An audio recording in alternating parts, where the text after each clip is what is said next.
Welcome to the Hollywood Outsider, an award-winning weekly entertainment podcast. On this episode, we are discussing the recent Warner Brothers news about putting their entire 2021 slate in theaters the same day and date as HBO Max, what this could mean for the future of movie theaters, and even have an interview from a theater general manager on the havoc 2020 has wreaked on their industry. Let's get on with the show.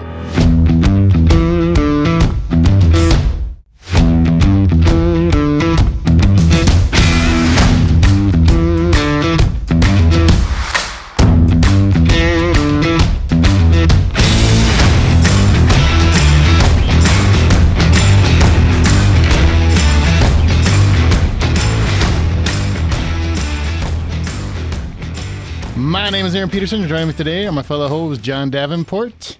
Hey, Aaron. In Florida, I believe we're about to instate a rule where we have to have at least 20 people in a gathering at this point. I think Florida's going all for it, yeah. Balls out, I believe is what they're calling it. Right. And, well, speaking of balls out, Amanda couldn't be here, so filling in for her this week is Mr. Brian Williams, one of the original hosts of the Hollywood Outsider. Welcome back, Brian. Hey guys, good to be back. And yeah, you kind of beat me to the balls out joke. So I heard you going for it, and I just it's mine. I'm taking it. No, man, it's good to be here. Good to play around with you guys a little bit. Yeah, and next week we're going to have our annual holiday special, which this year it's kind of a collection of great holiday specials from the past, just to celebrate because we're coming into our 10th year. And Brian makes quite an appearance, I will say, as Saint Dick. So, do you want to tell him how you tried to put it behind a paywall, but then I talked you out of it? Well, I wasn't going to, but thanks. I was just gonna make it just for Patreon people because I'm that guy. And then John's heart grew 3 sizes and said, "No, let's make sure everybody can hear it." So there you go. Yeah. So the guy who hates Christmas was like, that doesn't sound very Christmassy, Aaron. I was just trying to have enough money to buy presents, man. It's all right. That's all I was going for. That's okay. I just want to be able to afford that newspaper I was going to get you. I appreciate that. You know what? Speaking of Christmas, be sure to listen to our interview with Fat Man directors Ian and Esham Nelms. It's now in your podcast feed. It's a lot of fun. They talk about Fat Man, Mel Gibson, working with him, working with Walton Goggins, and I think you guys will really enjoy it. And I want to lead with this because we're not really doing news or breaking anything up. We have one central topic for this episode. But before I get there, I can't not mention this because I've been doing this for a long time, and I mention it every time this news kind of comes up. But I have to mention, Spider-Man 3 is bringing back Doc Ock and Tobey Maguire and Andrew Garfield.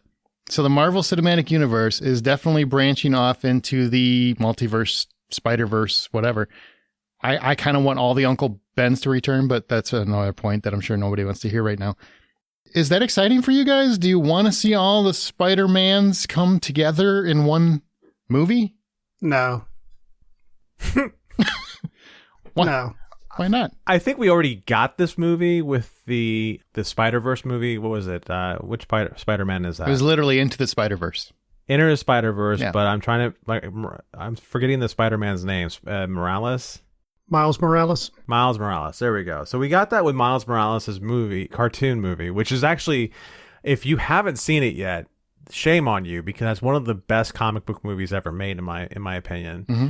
And it has so much heart, so much everything to it. Now, to do it all over again in a live action movie, if they can't find a way to bring Miles Morales into this as well, or that just like slows me down a bit. Yeah, I'm just I'm done with Tobey Maguire and Garfield. Did you just call him Tubby Maguire? I think he did. I'm like, did he gain weight? Some kind of Freudian slip or something. I don't know. No, I'm done with them. It's kind of like they were both good in their own rights. But I'm past them. So I if it's a small cameo, fine. If they're there for a small 30-second scene or less, I'm good with it. Sure, it's a nod to the past, and if everybody's willing to play, sure, go ahead. But if it's any kind of significant roles that last throughout a movie, much less more, then I don't want them anything to do with it. It only proves my point in the Facebook group that Tom Holland is just not carrying Spider-Man like he should, or that Spider-Man is such a weak hero that he needs all the help that he could possibly get to make him bankable. See, I was with you, and then you had to speak the rest of that sentence, and it just ruined it. Yeah, I was about to actually say, do you think that Tobey Maguire is going to show him how to be a better Peter Parker, and do you think Andrew Garfield is going to show him how to be a better Spider-Man? Yes, they should. So like the two of them combined will create the best Spider-Man we've ever had. Yeah, I'm good with that. Make that happen. I would watch that, and I totally agree with the first half of what Brian said. The second half is just nonsense, and I'm not going to hear it. So, Spider-Man is the greatest hero of all time. I do think it's weird they're going to have Doc Ock back too, so I assume Toby and Kirsten Dunst is going to go after Doc Ock in some way, and then they're going to have Andrew Garfield because Jamie Foxx is coming back, so he's going to go after Electro. And I'm like, of all the heroes in those first two movies, Electro's the one you're going to go for? Okay. That's different. See what they do. But I'm with Brian. I don't want, if you're going to do it, don't do much, because all that does is show that Tom Holland can't carry it by himself. And Holland's my favorite out of all three. Holland's my favorite. Just stop talking, Brian. I mean, I really... Hey, Andrew Garfield, come on. I think we know why you left the podcast. Garfield wasn't nerdy enough. Sorry. I know. I wanted to have sex with him, honestly. He was a little too cool for Peter Parker. He had a little too much swag.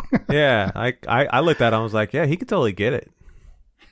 Yeah. I really want to see Tobey Maguire now, because if he's put on any weight, there's no way I can get past that at this point. I'm just going to be like, he is kind of tubby. I mean...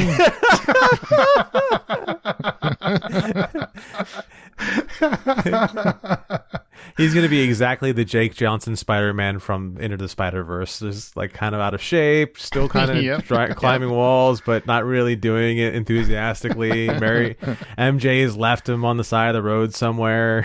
It's just him in the pizza boxes. So sad. So sad. All right, guys, let's get into what we're going to talk about. Now, this is the crux of most of this week's episode, okay? Because that's how big this news could be, potentially. Might end up not being as big as they originally thought, seeing how the talent is reacting. But originally, HBO Max made a deal with a handful of theater chains to simultaneously release Wonder Woman 1984 in theaters and on HBO Max, the streaming service, the very same day and date. Both parties agreed to it because of the circumstances of theaters currently. Obviously, COVID's a very prominent thing still. Last week, HBO Max dropped further news that they will be debuting all of their 2021 releases. That's Matrix 4, Conjuring 3, Godzilla vs. Kong, In the Heights, lots more, on HBO Max and in theaters on the exact same day and date. The thing is, theaters haven't, as of this recording, agreed to that. So they just announced it. They're just like, well, we're going to do this. And they didn't even talk to theater owners about it. Also, the creatives and talent behind those films had no idea.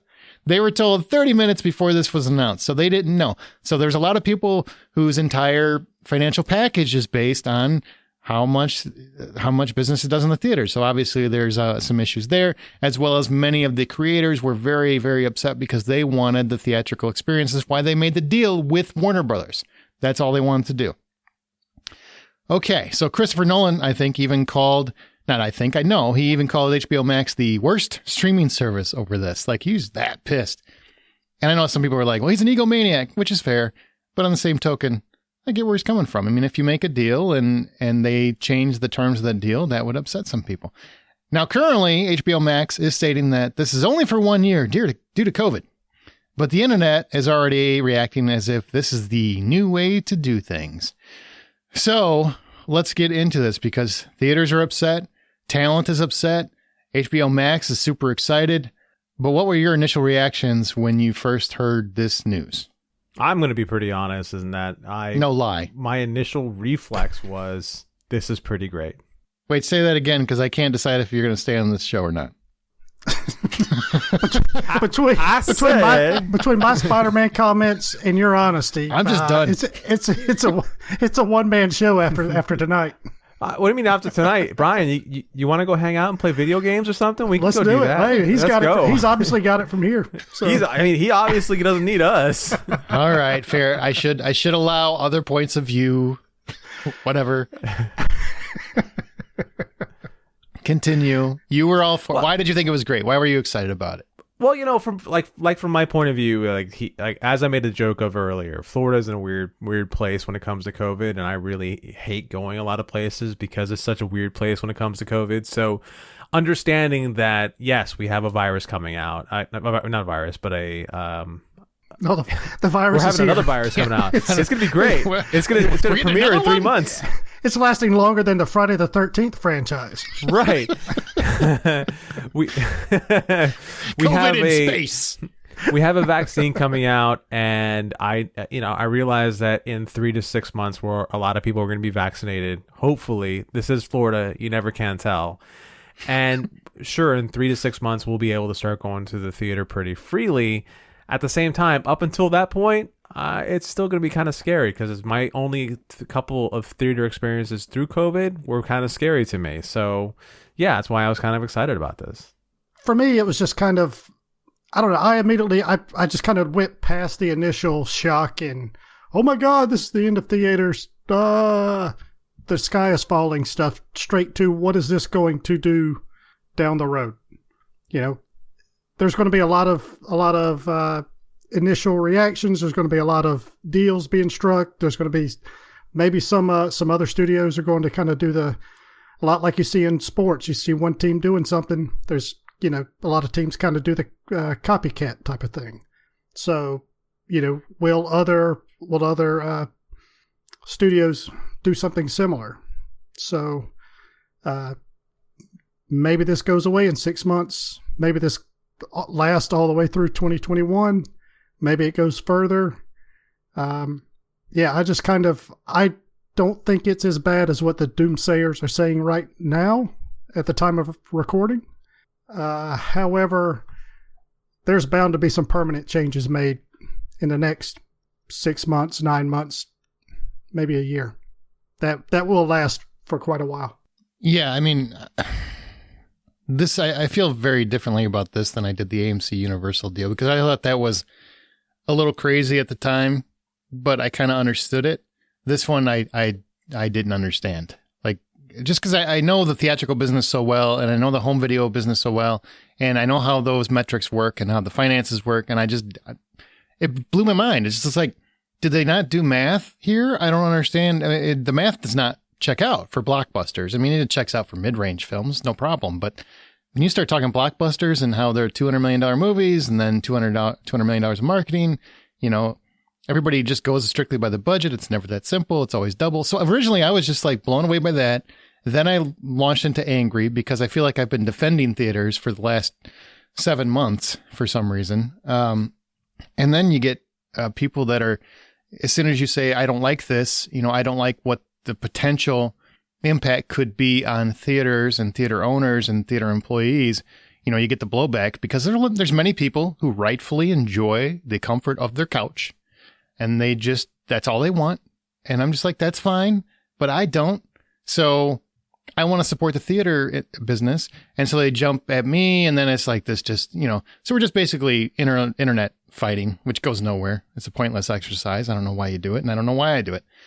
But so I was in that mode for a big portion of at least the first day, before I settled down and said, kind of where Brian is, where I'm like, I don't think this is going to bring theaters down. I really don't. I really don't think, especially once I heard theaters hadn't agreed to this, because I couldn't have imagined for the life of me that they would. It made no sense financially for a theater organization to agree to that deal. And comes out they didn't. They didn't even know about it. So I felt a little better as the day went on because I'm like, well, I mean, they can hope to have day and date in theaters, but if no theaters are going to play their movies, it's just going to be day and date streaming, and that kills their financial motives. Like, they're not going to make enough on subscriptions to generate a huge tentpole every single month. Yeah, that's kind of maybe kind of segues into the business sense, because that's what I don't understand. I get the fact that it'll boost subscriptions. And I did a little research, Ooh. believe it or not. What? Oh, everybody I know. get ready. Look. You're going to be dazzled. Let's see. According to Barron's website yesterday, Ooh, Barron's. I just want to clarify. I hear paper. He's gone old school with his notes right now. He's like, Yeah. I got some information. I heard that people don't like the typing sounds during the podcast. The shuffling, the flipping of paper, it lasts a lot shorter. It's And not- also, the shuffling of paper makes it more atmospheric for the listeners. Yeah. yeah, It's yeah. like breaking news. Breaking news. Yeah, absolutely. Yeah. Yeah. So, all right. So, from a business sense, right? Barron's yesterday reports that HBO Max will account for an approximate $1 to $5 bump in AT&T stock prices. Okay. So that makes sense. I also understand that this can boost their number of subscribers. So, according to CNBC's article today, which is December 8th, September 30th, they had 8.6 million subscribers. Technically yesterday, that was when the interview with the president was.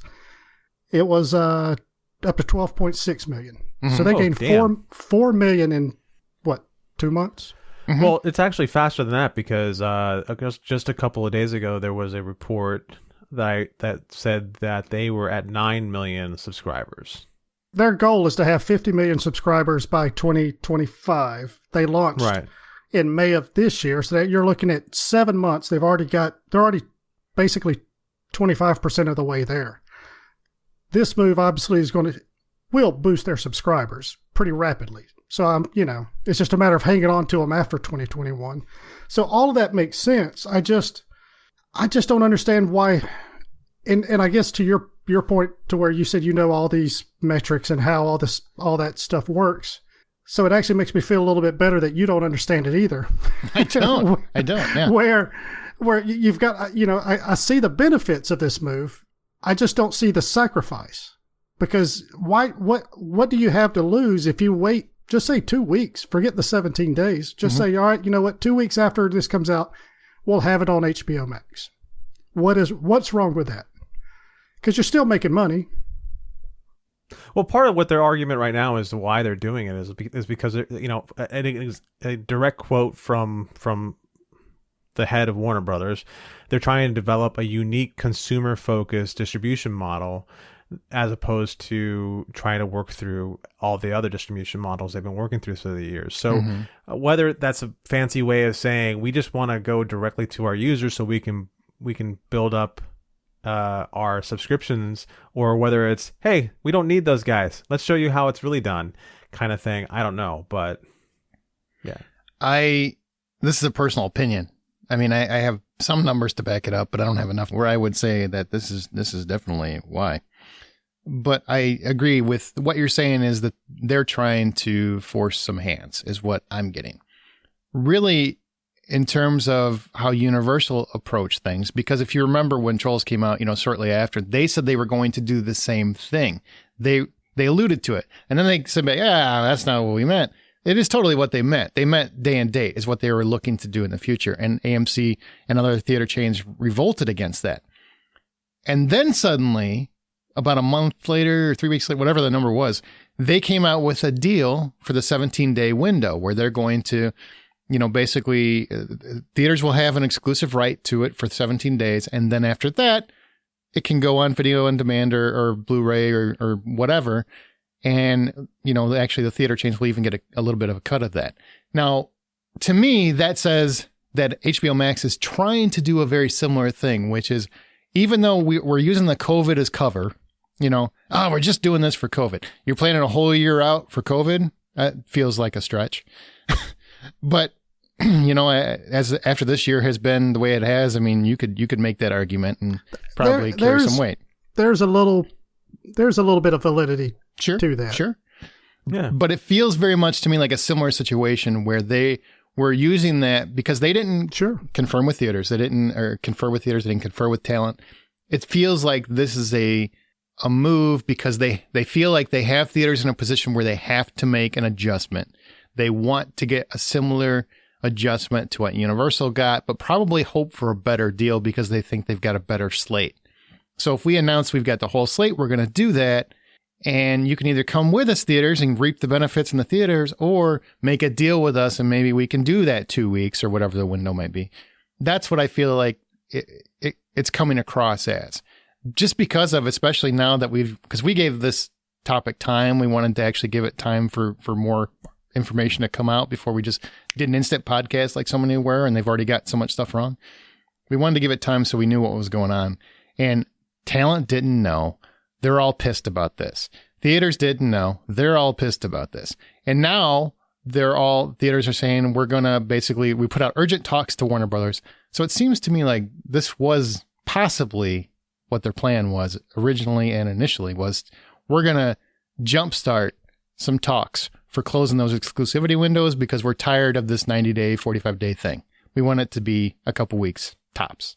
Well, actually, I'm also suspect of the timing of it for another reason, which everything you're saying makes sense, and it especially when I look at when I was making the graphic for this episode, I couldn't get graphics or good graphics for half the stuff that's created.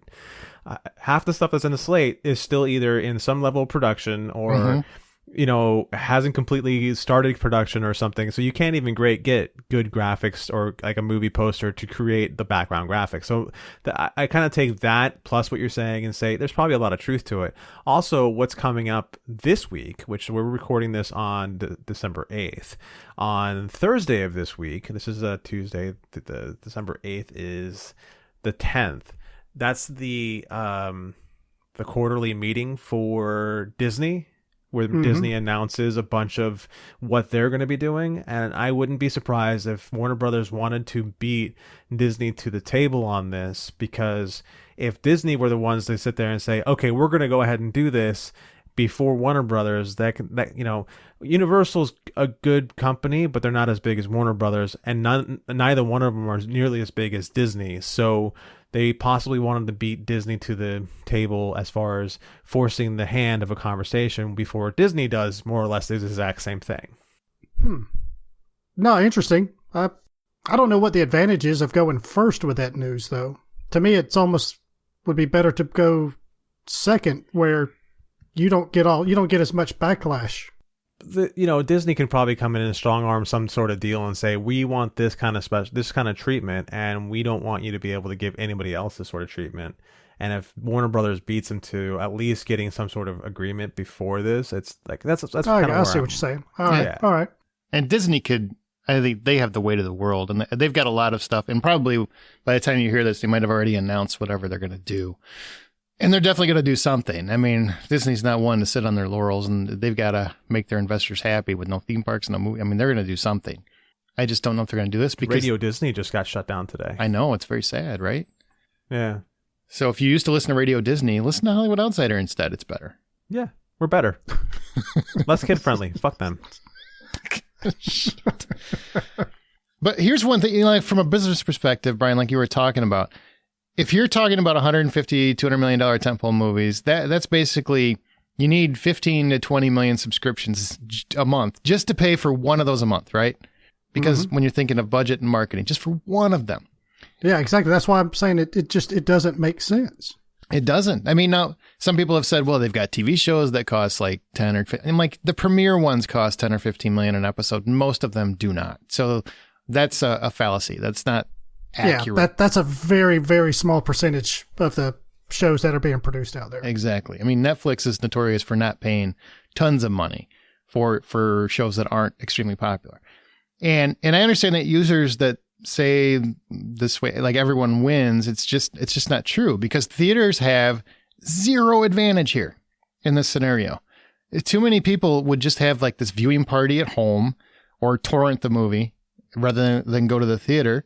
So business wise, I mean, it doesn't make sense for them to ever agree to that. It really doesn't. There's too many people are just more comfortable sitting at home. And I know some people are like, well, then what's wrong with that? There's nothing wrong with that. But they're in business. So they got to think of themselves. That's their primary goal. Consumers, you think of yourself. That's your primary goal.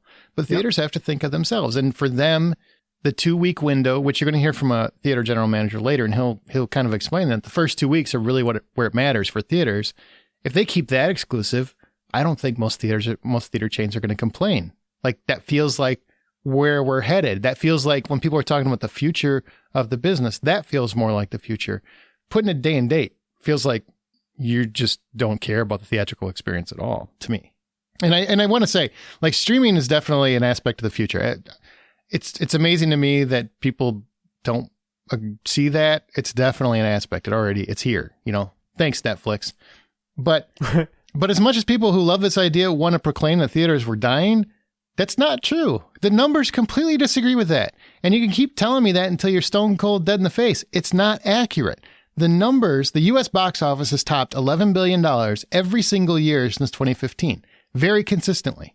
It hasn't dropped. It hasn't plummeted. It wasn't dying, quote unquote. You might have had more flops that were noticeable and whatnot, but it has been consistently 11 billion U.S. because we're focused mostly on the U.S. in this scenario.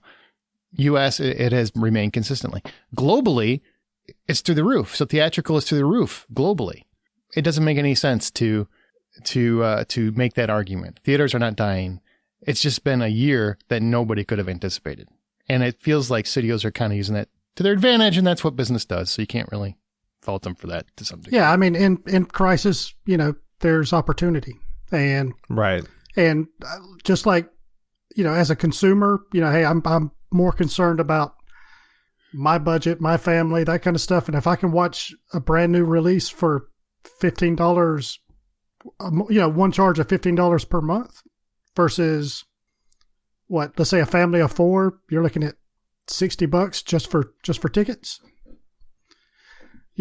I mean, per week, that adds up. So, I mean, I get it, but I also get the business side where it says, okay, look, this is an opportunity that maybe we're accelerating the timeline where we had a goal to be at this point, maybe 3 years from now, maybe 4 years from now. However, if we tweak this and we do this, bam, we can, we're going to ruffle some feathers, but we can get 3 or 4 years ahead of the game here. And, of course that makes them happy. When this announcement came out, there was the voices of those people who were extremely excited about this whole idea of not having to go to the theater. Mm-hmm. They could not be missed. So what do you think is the reason why there are that many people who aren't interested in going to the theater anymore? Beyond laziness, because I don't know if I agree it's laziness. I think it's like any other polarizing subject.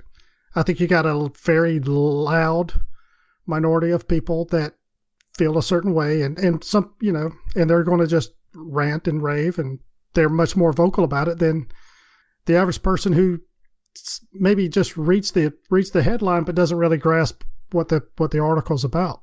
Right. Yeah, because I'll be honest. I mean, I talk to a lot of people that love movies, obviously, and the majority can't wait to go back to the theater when it's safe. They don't want to go right now, obviously. And so right now it's more comfortable and safe for them to watch at home.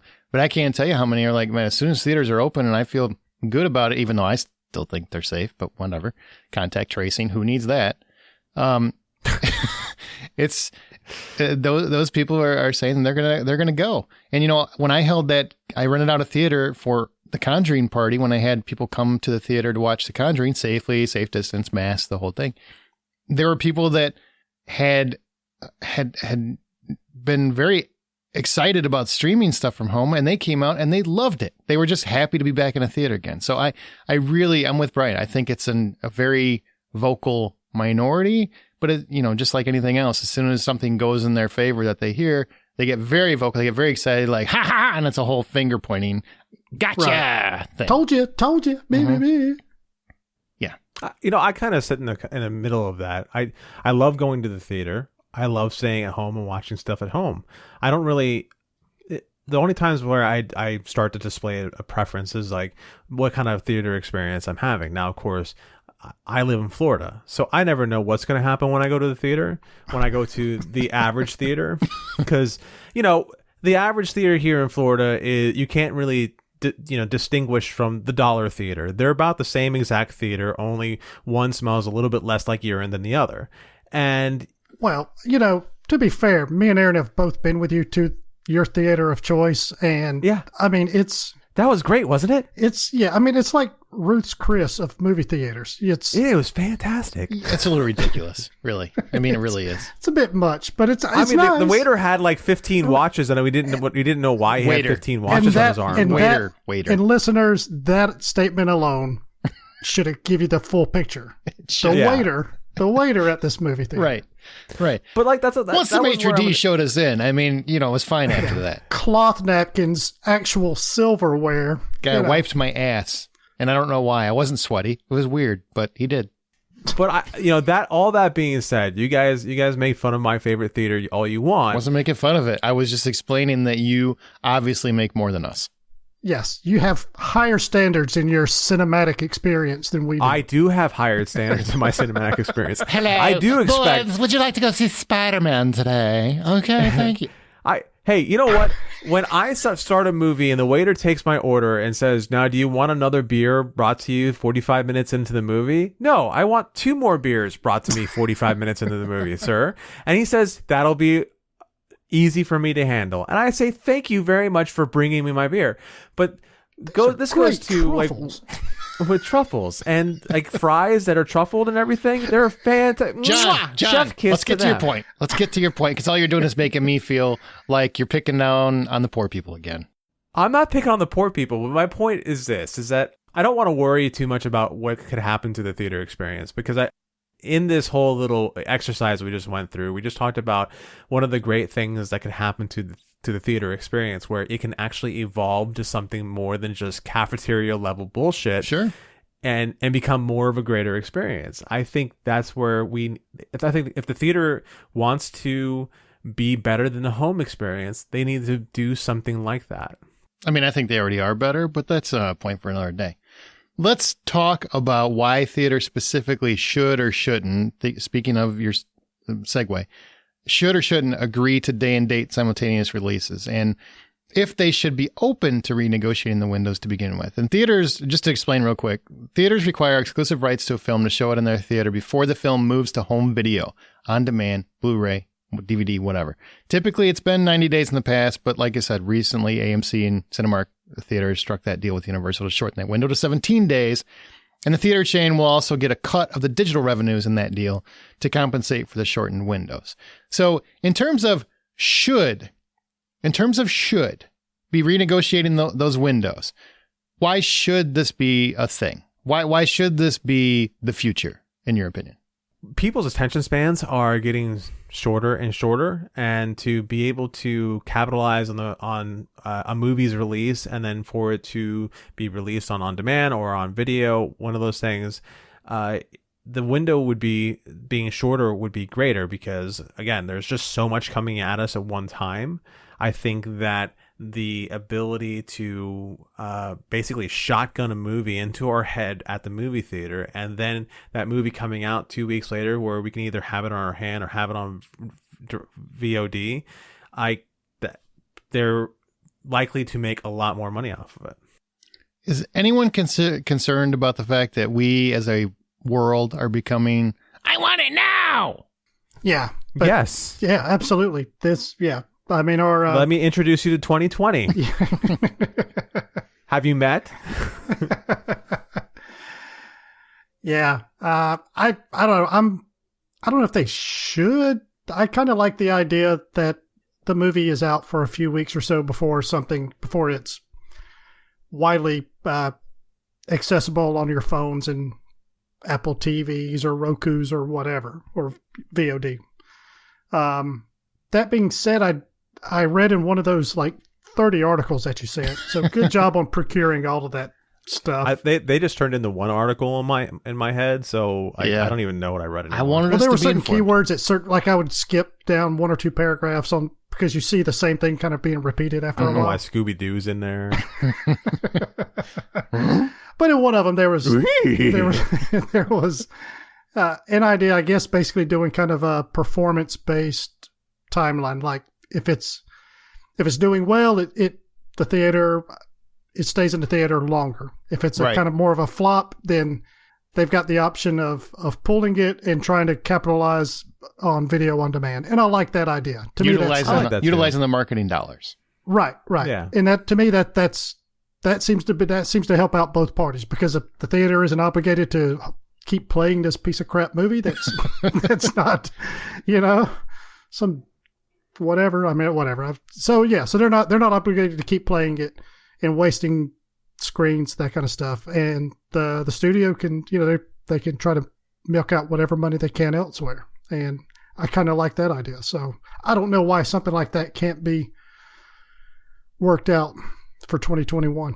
I'm sure it could. And in terms of, like, from my point of view, just should consumers can watch what they want, where they want, pee when they want, pause when they want, snack when they want at normal prices. I mean, don't get me started on people's arguments about concessions. I'm like, you don't have a problem when you go to a stadium or you go to a bar and spend $15 on a drink that costs about 50 cents. So I don't really know what the difference is there, but it is what it is.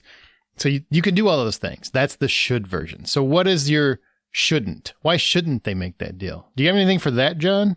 Because they're mean and they should have all the control over a different company's stuff.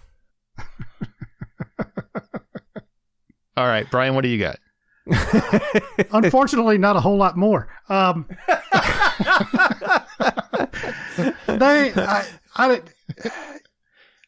feel like, again, I think it was Steven Soderbergh that said that a lot of these giant tentpole movies, these 500 millions, these $1 billion movies, that's the holy grail of making cinema. And let's face it, a lot of these directors, a lot of these actors, they want to see their material on the big screen. Mm-hmm. That's what they're making them for.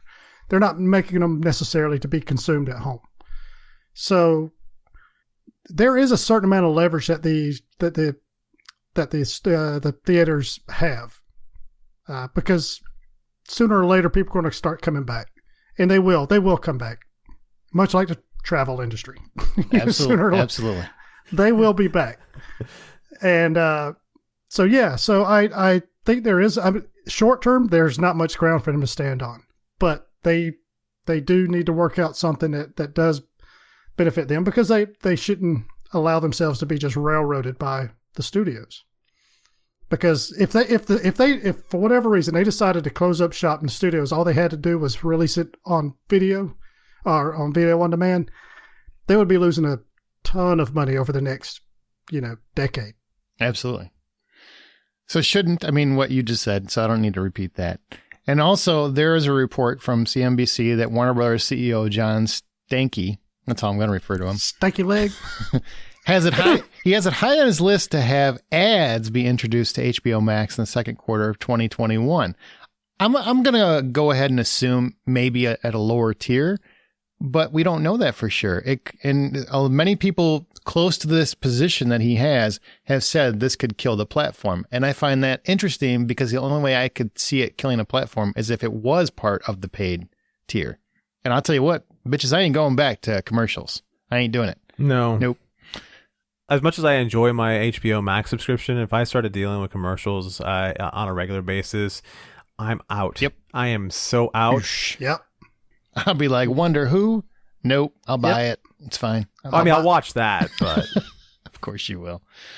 All right. So already you're seeing that they are looking for ways to recoup lost costs. And I don't know about you, but I'm not interested in commercials ever again. Ever again. Also, I love movie theaters. So for me, that's a big they shouldn't make that deal, because, and it's not just for the enjoyment of it, by the way. I just want to point out, like, thousands of people are employed by the theaters and related businesses. That matters to me. And they shouldn't, just because if you close that window, you're kind of hurting the experience. If you make it day and date, you're killing a large portion of that experience. You're killing a large aspect of how their business works, how they create exclusivity. And I don't understand why, if you want to watch it at home, is 2 weeks really that big a deal for you? I mean, like, it could kill an industry, or it could really hurt an industry. Like you're saying, Brian, 10 years, that could really decimate an industry. If it could keep an industry alive and you got to wait 2 more weeks, wouldn't that be worth it? Yeah. Yeah. I mean, and I can't tell you how many times I've heard somebody say that, well, I'll just, it looks good, but I'll just wait till it comes out on video. Mm-hmm. whether it was DVD at the time, it might have been DVDs or VHS or video on demand or Netflix, whatever they mean by video. It's, well, I'll wait till it looks good, but I'll check it out when it comes out and I can watch it at home. So, I don't see people, if you're more inclined to watch it at home, I don't see where people would have a problem waiting 2-3 weeks to do it. I don't either, especially on a streaming platform. If you don't have to pay extra for it, like Right. the Mulan thing was a trial run. That was Disney saying, let's see if we can make money off this. And they realized we can't. That's not going to work for these kinds of movies because they love the theatrical experience. They make a lot of their money from theatrical. So it's interesting. But as of now, based on this news, as well as the earlier deal Universal made, what do you see the future of movie theaters as? Now, we've all agreed we don't see it as this is a death knell, even if they do day and date and that becomes a thing, which I'm still not, I don't think anyone's 100% sure that that's going to be further than, the immediate future. So what do you see the future of movie theaters? Do you feel like there's some other potential here that we're not really even paying attention to? Like, what do you see down the road? Yeah, I see it getting back to probably around 80-90% of what we remember it as being. I think it does come back relatively soon. But I do think that this move the ripple effect of it will have changes that we're not even noticing right now. That I just don't think it's maybe a little too difficult to predict. But I think there will be. I think the theaters will be fine. I think it's still going to be rough. It's still going to be rough for all of 2021 for them. Because even if a vaccine is out in 3 months, 6 months, you're looking at maybe that's when people are starting to get a little more comfortable. Mm-hmm. 9 months, your crowds are starting to show up a little bit more. Maybe this time next year for Christmas releases, Thanksgiving, Christmas releases, you'll see nearly full theaters. 28 days later, you got a zombie apocalypse. Stop it! Exactly. Don't be that guy, you jackass. 28 months later, it's like a zombie world. Yeah, I get it. It sounds like a good time. If I have a nickel every time I've gone to a movie, I swear, every time I put on Twitter or Facebook that I've gone to see a movie in a theater since July, since they reopened in July, I've gotten at least one person giving me a gif of a funeral or telling me I killed their grandma or something like every single time. And it's just like, okay, you need a hobby. What about you, John? What do you see as the future? Oh, what I would like to see in the future is what I kind of alluded to, where we see movie theaters evolve into more of an experience versus just being, kind of meh. Ideas off the top of my head is build up that whole family experience, make it where there's an actual arcade or like a full-fledged arcade area or, a dining area or, then you can go into the movie when the movie's ready. That sort of thing where people can go and spend time and enjoy actually being at the theater for more than just let's sit down, eat some crappy food, which I know some people like the crappy food. It's fine. God bless you. I like the crappy food sometimes too. Other times, I like my hamburgers that taste like gold, because they have a little bit of gold in them. It's got gold flakes in the artisanal potato bun or something. Right. Instead of Goldschlager, it's Goldburger. Right. Jesus. I would like to see the theater experience evolve into something greater. And it can do that. It has the room to do that. And I believe that there is a large group of people who would love it, no matter if they love the theater as it is right now, or the people who don't like going to the theater and rather stay at home. You make it more of an experience, they'll start going again. When things get groovy again, come up and check out the 4DX experience up here. Is that the one that gives you a vibrator too? It's a whoa. It's a giant 4-seated vibrator, actually. Yeah. That shifts all sorts of pivots in all sorts of directions. Blows winds, gets you wet, flashes lights. It's pretty badass. Can we go see an Nymphomaniac on that? Oh my God. Anyway. Part 1 and 2. Nymphomaniac 2. Oh. Hey, those are cinematic movies. I hear you, But the fact that it actually blows water out on you to simulate rain or stuff. And what is this again on me again? I thought I'd stop living my life. I don't know if I want to see those movies, knowing that feature is available. Alrighty, so I don't. That set is way too real. I think there's always going to be a place for movie theaters. There's always going to be a place for it. People that are, again, that keep saying that they're dying and people don't want to go anymore. That's just not true. The math doesn't agree with you. Look at all the countries where they did open back up. People jumped right back to the movie theater. That's like just a safe haven for a lot of people. So I'm with you, Brian. I see that coming back. And since I do love going to the theater, I have no issue being vocal about having exclusivity windows for them. So that's what I would like to see that continue. I don't see day and date happening. I really just don't.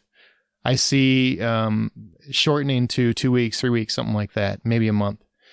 And I really feel like this move is going to hurt mom and pop theaters a lot more than it'll hurt the chains. Because I think chain theaters will be able to find capital to continue. They'll be able to file bankruptcy and restart up. They'll get capital grants. They'll get whatever they need to get. Mom and pop theaters, people that have been run by families for decades. They're the ones. Even just like regional chains. Yeah, regional chains too. They're just. It's going to be like the drive-ins all over again. Those guys are going to be driven out by chains because chains are the only ones that have the background and the capital to continue in that kind of environment.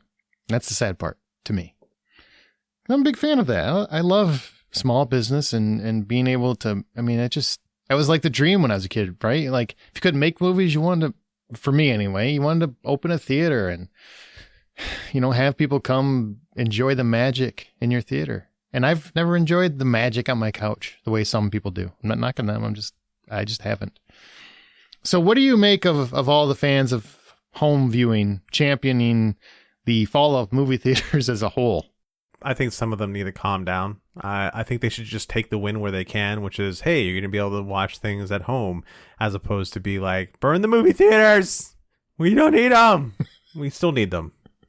A lot of you still go. There's still stuff you have to go see there. Yeah, completely agree. I don't know what it is about certain types of people that feel like just because there's some sort of announcement, they're just all of a sudden they're on the hate train, and it's like, where were they 5 years ago? Were they on Twitter or Facebook screaming about how horrible theaters are? No. Yeah. All of a sudden it's, this is a potentially bad thing. Well, good. Let them all go under. Like, you're an idiot. Like, what, did they attack your mom? I don't understand. Yeah. Like, why are you taking this so personal? What's bringing on this hate? So I personally, I don't listen to them, and I don't give them any credibility at all. Unfortunately, a lot of people are attracted to that. They love to get sucked into it, and it's just, there is a gravitational pull with any kind of hate speech that people just love to latch on to, and whether they're arguing with them and interacting with them, because if nobody interacted with them, you'll never hear from them again. But other people go, "You're an idiot," or "Yeah, right on," and they get emboldened, and so they keep up with it. Yeah, I just don't get it. And they, every time I say I love theaters, it seems like anywhere I get somebody jumping back and like, well, it's over. They're dead. Da, da, da. I'm like, okay, well, so I guess you wanted to attack something I love. I'm not trying to take anything you love away, so I don't know why you're getting all up in my grill. Calm down. Just relax. You're being ridiculous. What about cake? Just take away cake from them. No, nobody should ever take cake away from anyone. That's how you get bit. I'm just trying to help you out, man. Like, all right, fine. Like, take ice cream or something. Take whatever food there's stuck in their mouth. I don't know why I'm associating that kind of person to a fat person, but that's what I'm just trying to say. Wow. As a former fat person, John, you should really take that back. No, I won't, actually. Son of a bitch. All right, Brian, as we wrap up this whole theater portion conversation, anything you want to add or you want to mention or have us talk about or anything?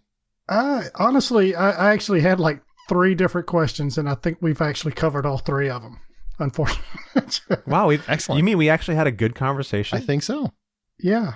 Yeah, it all had to do with how long this lasts and the repercussions and is it as bad as it sounds and stuff like that. And yeah, sorry I didn't have 4 or 5 written up, but I figured 3 would have been fucking plenty. I was going to bring up a couple things, and one of them being the whole Disney thing, which we covered the Disney thing already, and we covered some of this other, like the evolution of theaters or possibility of evolution, that sort of stuff. I did hear one of the rumors is Disney's going to mesh Hulu and Disney Plus, so they basically have an adult version, which would be cool if that comes to fruition. So does Disney own Hulu or something, or what? Yep, Disney owns Hulu. Sure do. They got it from Fox. Fox had some stuff. Interesting. And one more thing that definitely needs to be mentioned is that we talked about the talent that had issues with it. I mean, all of the directors and creative partners involved in the making of the films were not aware, so they were very upset, including James Gunn, who made the Suicide Squad and was looking for potential franchise opportunities. And that's one thing we really didn't get into very much, but this could affect franchises because if they're not creating the same box office dollars and they're not getting the same impact, talent's not going to get paid the way that they would like. So they're not going to continue to do a franchise. It might take a hit to franchises because, are they going to continue to make the kind of films that they make now? Are they going to make Wonder Woman 3 and 4 and 5 or whatever, or Batman 16 if they aren't making the same kind of box office revenue that they used to? Because now they can maybe bring the budgets down and maybe instead of doing franchises, they're doing a bunch of other different kinds of films. So it could change how films move forward, and you might see less of the multiple Batmans and multiple movies that you love, and it might spawn less franchises. It is possible. That's all speculation, and we're way too early for that, but just something to think about before we move on.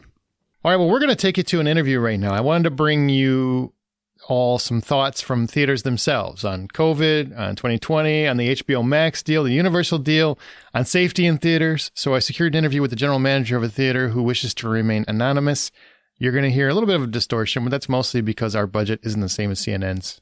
And that's just how it goes. So enjoy, and we'll see you on the other side.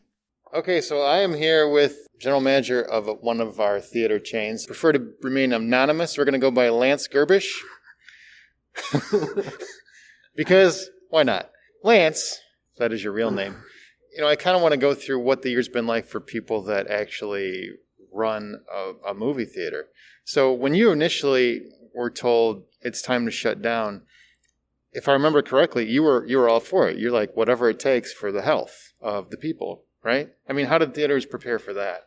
We saw the pandemic coming, and as it got worse, as managers and crew, we all spoke. We had an inkling that we were going to be shutting down, but we were all for it. I didn't want any of my managers getting sick. I didn't want any of my crew getting sick. I've got at-risk people in my household, so of course I didn't want to be taking it home to anybody. And so we were, if everybody does this, fantastic. Let's shut down. Let's be safe. Let's do what we need to do. It's for the betterment of everybody. And it just lasted a lot longer than we anticipated. And as the theaters adapted, you had different things coming out about what theaters were doing to adapt. And what was your initial reaction once you heard that, like AMC theaters and Universal, for one, had made a deal that they were going to shorten the exclusivity windows? And I've tried to explain this to people before, but can you really briefly explain how an exclusivity works for you as a theater manager, as well as what that meant by shortening it? So basically, the exclusivity window means that when a brand new movie is released, for example, let's say Endgame, typically most of the money is made for that film in the first couple of weeks at the box office. So when you see those big grosses of, that movie made $900 million, that's because there were, as we like to say, cheeks and seats, and they were watching the movie. They were coming in, buying concessions. However, the longer that the movie is in the theaters, the attendance does drop off. The exclusivity window, I think it was AMC and Universal that you had pointed out. I don't see that as a problem as far as running a theater. Your typical, big blockbuster after the second weekend, the attendance does drop off. I mean, there are anomalies. I can't pronounce that word. For example, like My Big Fat Greek Wedding that came out in the 90s, low budget hit that it did better as time went on. But that deal that they came up with doesn't mean Universal has to put it on DVD or Blu-ray after 17 days. They just have the option to, if a movie's, say, not performing the way they thought it would after that second weekend, then they can put it on Blu-ray to try and make more money from it, capitalize on the market. For example, movies like Knives Out, that opened on Thanksgiving of last year and was doing more attendance on Christmas than it did when it first opened because of word of mouth. So because of that, it would have already been on Blu-ray before Christmas. So they would have been able to kind of double dip in the box office and the Blu-ray. And from my understanding, AMC gets paid regardless of whether it's on Blu-ray or people are coming into the theater. So I think it's a win for movie theaters. And for years, the exclusivity window has been about 90 days. And the idea, it being 45 to 90 days, whatever the number is, so that theaters get exclusive rights to it, and then it goes to home video, and then they can profit from there as well. But the idea is that so it's an event in a movie theater. And so shortening that is a huge deal, but it's a seismic shift in many respects. But it's been a long time coming by a lot of people's perspective in terms of shortening it, not necessarily 17 days, but shortening it to some degree. So then as a theater manager, well, before I get to the HBO Max thing, I got to ask, because you've had to lay people off and furloughs and that sort of thing. I mean, what kind of impact does that take on you as someone who runs a theater? What kind of emotional impact does that put on you and your crew and those that are trying to just give everybody the experience of a movie theater? It's heartbreaking. Like you asked, the first time, everybody was on board with it. We had congressional support as far as, my team was able to get that extra in unemployment so that they could make ends meet. We're located in a state that just forced us to shut down again recently, very minimal notice. So it was even harder this time knowing that, they were going to be furloughed without pay for an indefinite amount of time. And unfortunately right now there's no congressional support. So it's very heartbreaking to have to look at these people that you work every day with. They, we like to say go to war with, for big movies and everything like that. And everything they did to get the theater ready to reopen when we were allowed to, all the sacrifices they made, and then have to turn around and tell them, sorry, but we have to shut down again.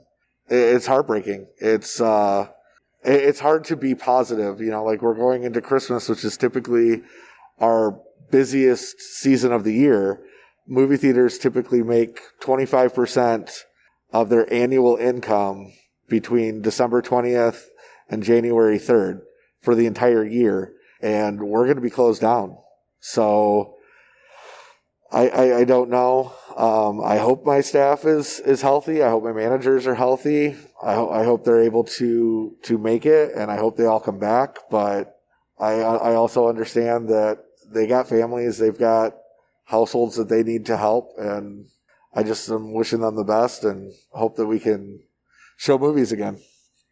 Okay, Lance, you're talking about how you've had to struggle this whole year, and I think everybody that manages a theater has to struggle this year. I mean, this year's been insane. And then you get word that Warner Brothers is going to offer this day-and-date release deal where they're going to release their entire 2021 slate, including like Matrix 4 and Godzilla vs. Kong and a lot of big, big titles that producers didn't know about, theaters didn't know about, talent didn't know about on day-and-date, which is it's a violation of the exclusivity window. Theaters had made a deal with them over Wonder Woman 1984 because everybody kind of agreed, COVID times, let's work together. But now they want to, it seems, almost take advantage of that opportunity. How does that make you feel as a theater manager or somebody who runs a theater to hear them say that they're planning for the entire year to do that? We kind of took it as a slap in the face. We've been showing their movies. I've been doing this going on 25 years, showing, Warner Brothers movies and hyping them up and amping them and making sure they had the right amount of seats for the big releases. However, I also kind of took it as they were trying to get theater owners to the table for a Universal deal, with the fact that, I just read an article today that the director of Dune is going after them, and Legendary Pictures is going after them, saying this wasn't in our contract either. I don't know how real it is yet, but definitely took it as a slap in the face of, we're coming off probably the worst year in cinema history, not because of anything that the cinemas have done or that the studios have done. It's a pandemic. It's affected everybody. But I do, like you said, I think they are trying to take advantage of it. And I really hope the big three dig their heels in the sand. And I think if they can make a deal like the Universal deal, I'm all for it. But I think Warner Brothers is just trying to get a seat at the table to have that discussion. And so we'll see what happens, where it goes from here. Does it make you concerned about the future of movie theaters, or do you feel like no matter what, theaters will be here in some capacity? Just look at the numbers. Pre-COVID, 2019 was almost a $12 billion box office year. I mean, we were busy all year. And I think next year, come March, as the new titles start to get released, stuff that got pushed from 2020 into 2021, I think there's still room for movie theaters. I understand why people like to, watch movies at home. However, a movie like, I keep going back to Endgame, but it was such an event movie. It was probably the biggest event movie, this country's seen since Star Wars, the original trilogy, Star Wars. You like to be with all of your friends. You like to see that with a crowd. I know your podcast is big against spoilers, but it's been over a year. But there was covered. There was nothing like seeing Cap grab Mjolnir for the first time, or hearing Tony Stark say, I am Iron Man at the end of that film, and hearing the audience just gasp or cheer or yell. And you only get that at the theater. You're sitting at home. Yeah, you have a couple of friends over or whatever, but it's not the same as hearing 300 people collectively at the same time react to something that you're seeing on screen. You only get that at the theater. And I'm hoping to do this for another 25 years. I love what I do. I love the crew, and whatever steps we need to take so that we keep our guests safe, we're down to do. Well, I do want to say two things. One, in terms of genre, I know everybody always goes to like the Avengers and those kind of films, but even Knives Out had one of those moments. I mean, at the end of the movie when the knife is the fake knife, Yep. That was one of the greatest moments in the theaters last year because people were they lost their minds, hooting, hollering, whatever. You don't get that at home unless you're a hooter and a holler in your living room, which is just cool, but weird. Yeah. So, and the other thing, you talk about keeping people safe. I have to say, and I keep telling people this, I haven't felt safer anywhere during COVID than I have in the movie theater because of all the precautions that they've taken. It's not packed. It's a very limited capacity. Everybody's clean. Yet people kept saying that theaters were a problem. And even contact tracing is now showing that there's no exposure that's been demonstrated from movie theaters because you guys have done such a good job. Does that hurt you as someone that cares so much about this experience that it feels like it's kind of being targeted in a way? We're an easy scapegoat just because, people always think of packed movie theaters. I can tell you when we came back and we were allowed to open for like the third quarter of this year, the amount of cleaning precautions that we have in place is ridiculous. Just from before we even unlock the doors, the amount of things that we do, that we take steps on. And we're no joke about masks. We're no joke about cleaning up after people. We make sure every theater, every seat is disinfected, not only at the start of the day, but in between each show. We've elongated the space between starts of films for extra cleaning. I feel safer here than I do going to a grocery store because there's always someone in a grocery store that wears their mask under their nose and they're sitting there sneezing and coughing and whatever, and nobody's saying anything. Where I can tell you here, if you don't wear your mask properly, I'm asking you to leave or to put your mask on properly. And if you refuse to do so, I'm asking you to leave. Your little bit of uncomfort of the mask over your nose is not worth my crew's health or my manager's health or anyone else's here. So we're very, very strict on masks and cleaning and all that stuff because we want everybody to be safe.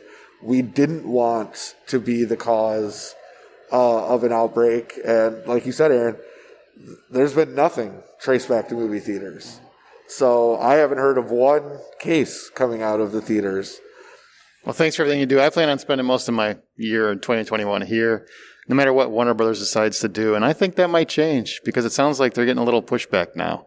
And it should be noted, theaters never agreed to that, correct? That was not something that they talked to HBO about, or HBO talked to them about ahead of time, or WB, sorry. To our knowledge, no. The only an acknowledgement that we understood was Warner Brothers had talked to the big three about Wonder Woman.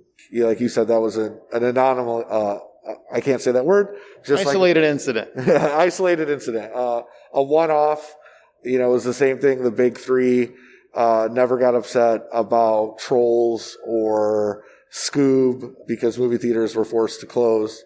And they felt that those were good movies to get out for families during the pandemic. We didn't have a problem with that. We understood even, I was running a theater as much as, I wanted to bring my kid to see that in the theater.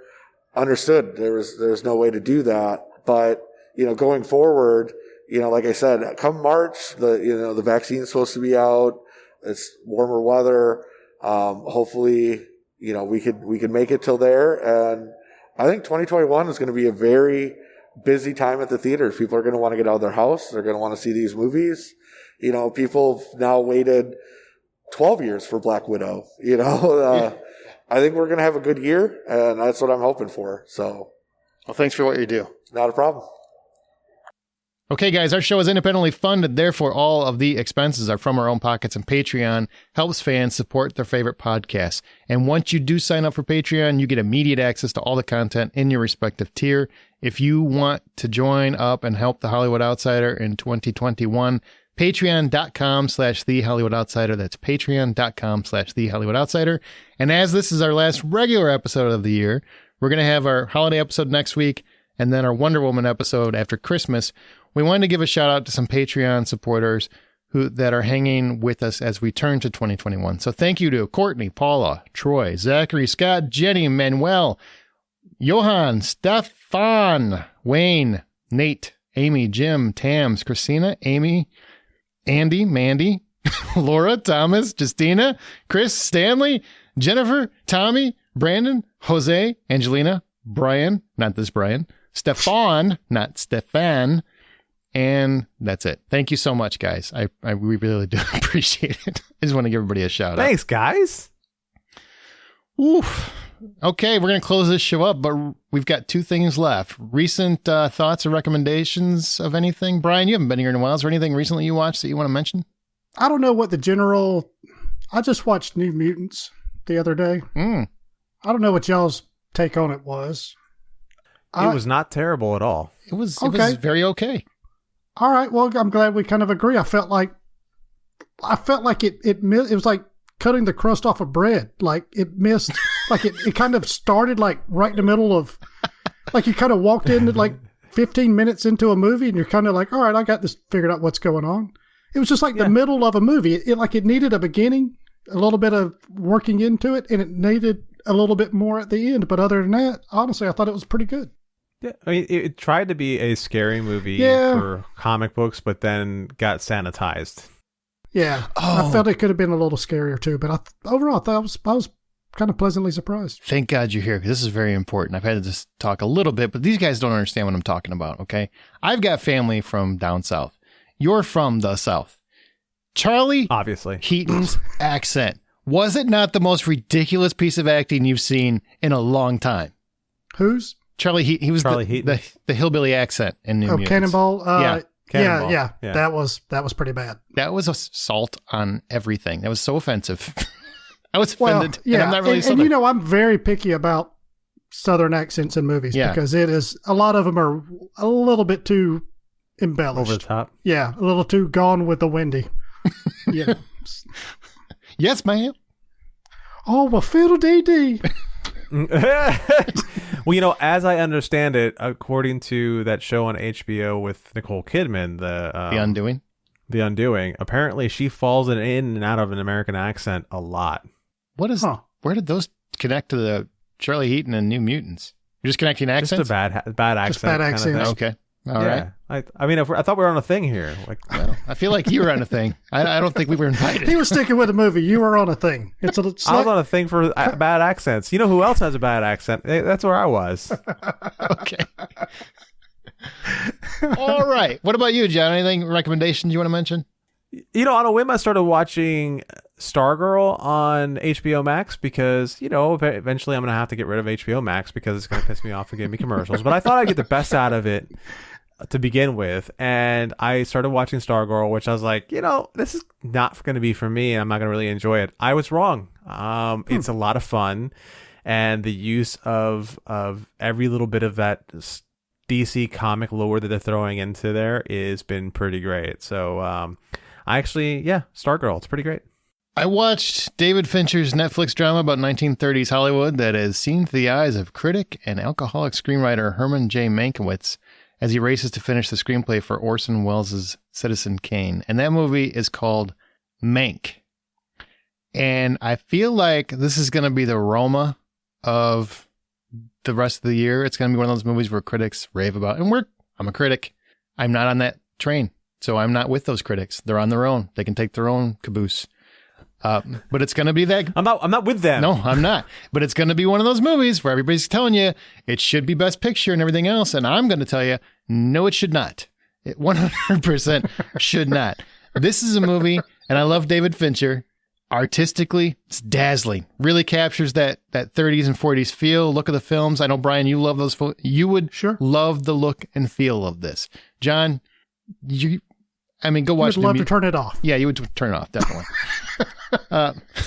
My wife asked me to watch it over the weekend, and I said, that's not for me. Yeah, she would love it. Your wife would love it. I would like to watch it with your wife because her and I could heckle it together. Right. But the script, I don't care if it's David Fincher, man. I feel like sometimes we give directors a pass just because we love their work. I love his work. The script sucks.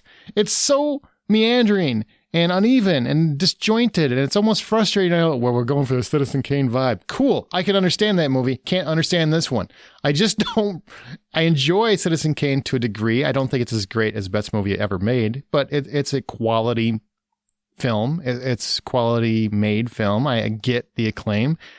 I don't get the acclaim here. I don't get it. I didn't enjoy watching it, even though I appreciated it. You guys know what I mean? Yeah. It's one of those. And people keep saying, well, you just didn't get it. You know, I've already heard that twice. That's my favorite freaking critical remark. Oh, you just didn't get it. No, bitch, I got it. It sucked. I got it. Well, it didn't suck. It was fine. It was artistically wonderful, but you need more than that. You don't just get to coast on, well, I spent all this time making it look great. You guys get pissed at Michael Bay for this. You know what I mean? It's the same thing to me. It's no different than, well, his movies are fun to watch, but the plot is stupid or the script is stupid. Well, it's not the same. You can't say you enjoy them. Same with Fast and Furious. But what's the difference? This looks great. Script is not.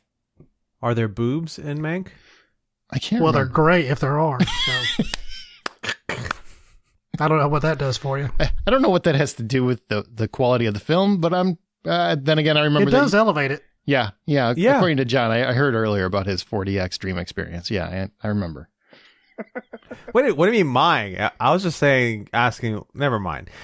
But, you know, Michael Bay has boobs. Fast and Furious has muscle in boobs. Sexy teenagers is more what Michael Bay has, but I get your point. I concede. Well, 6 Underground, they weren't teenagers. Amanda Seyfried is in it, and she's... Megan Fox was like 15, but all right. I just said 6 Underground. I went directly to 6 Underground. He went directly to the one where he checked the ID of the lead actress. Very important. Exactly. Very important. Well, that's my tank. I'm the stank. That is Mank. All right. So share your thoughts this episode or anything else on our Facebook. Wow, did you write that yourself? No, I just came up with that. Imagine that. We're on Twitter. We have a Facebook group, but on Twitter, we're at Buy Popcorn. Our site is thehollywoodoutsiders.com. You can email us at feedback@thehollywoodoutsiders.com if you have any thoughts, and please rate and subscribe us on your preferred podcast app. You can find John's artwork on Insta and Twitter and at rjohndraws on Twitter. Amanda on Veronica's Marshmallows and Smirk and at Sink Into This. And me on The Blacklist Exposed and Presenting Hitchcock and at Aaron Smirks. Now, before we leave, we'd like to give a host a chance to, in 1 minute or less, tell the audience one thing they learned from any movie or TV show recently. And Brian, you're our guest. All right. Real quick, and this actually ties in with our topic this evening. And going forward, any TV show, any movie that you love, I would highly recommend buying it in a physical copy. Buy a physical copy of it. So much of your digital purchases can be wiped out at any given time. If a studio decides they want to change, if Apple decides that they want to change something, Vudu or whatever your streaming service, whatever your video on demand supplier is, if they want to change something, it can be gone in the blink of an eye. And if you think you own it, you don't. You basically renting it. Long-term rental is basically what it is. Yep. Also, the video quality is usually a lot better at this time. Now, with the way internet bandwidth and everything's expanding nowadays, it may not be as much of a problem soon, but at the time being, I was watching my 4K version of Game of Thrones, and the dark scene, I haven't even gotten to season 8 yet. I'm still on the end of season 2, but there's still so many dark scenes that are so much better. Really? Than streaming it over, because it's 4K. When it's 4K, and when you're streaming it, it's like 720p or something like that, maybe 1080, but it's still, the quality is just not there. To piggyback on that, if you are a fan of somebody or you are a fan of something as far as buying digital, make sure you invest in external hard drives so you can download a copy to that external hard drive. So you don't.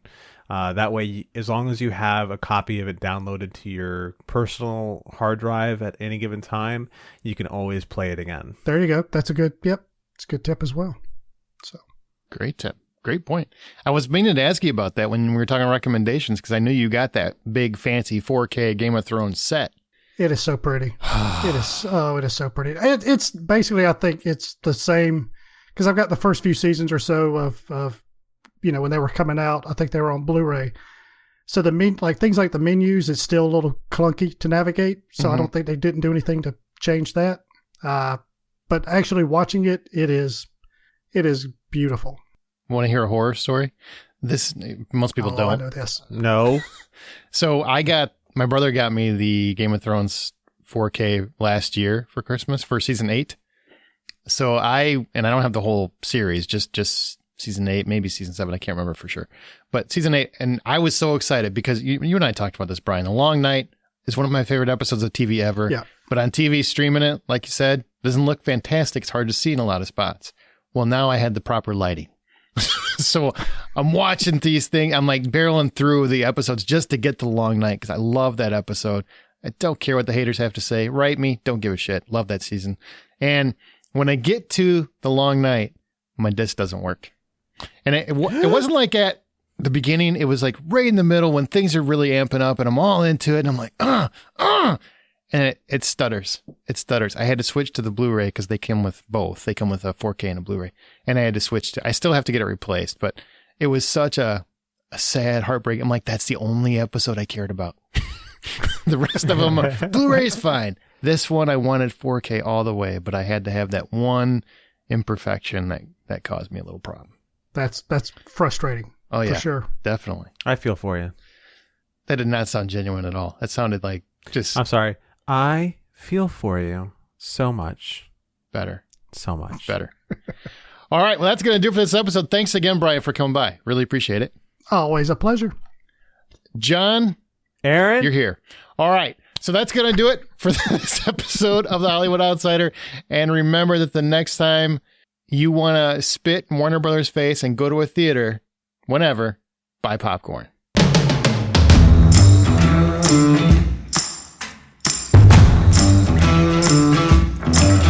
Was that too harsh?